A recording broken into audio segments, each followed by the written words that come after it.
Good morning. I've been thinking and thinking about today's post and what to say in light of everything that's happened this past week. And what really comes forward for me is while on a political level, we can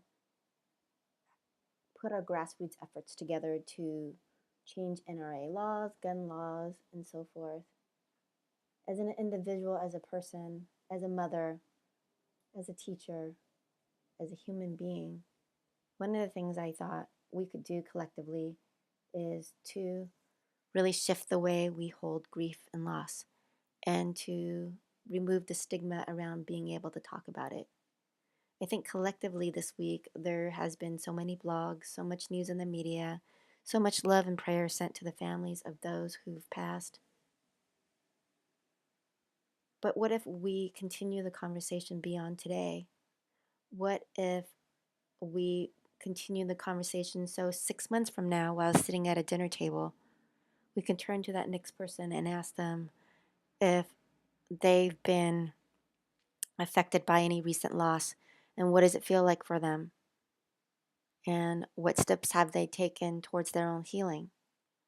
What if the next time a woman you know who has a miscarriage, you see her on the streets and you could really go and reach out to her and touch her on the arm and comfort her and really ask her how she's doing and really wait and look at her in the eyes with that love and tell her it's okay that she's still hurting.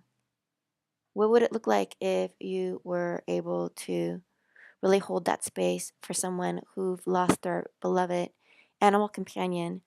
And while you may not understand, but be able to empathize that this was their family member, this was perhaps their son and daughter that they never had.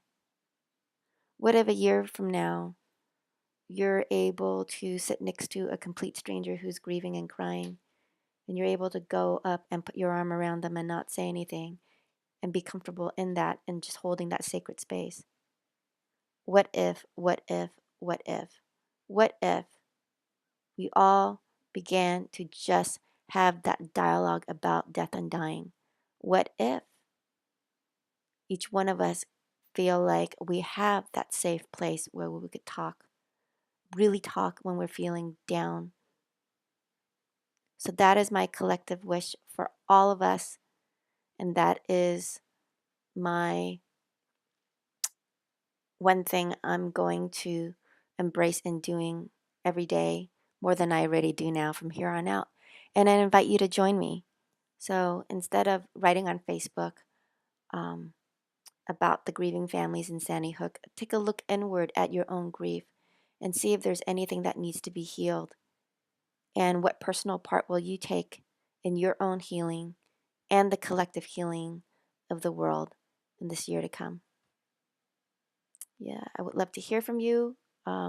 Respond in the blog comments below.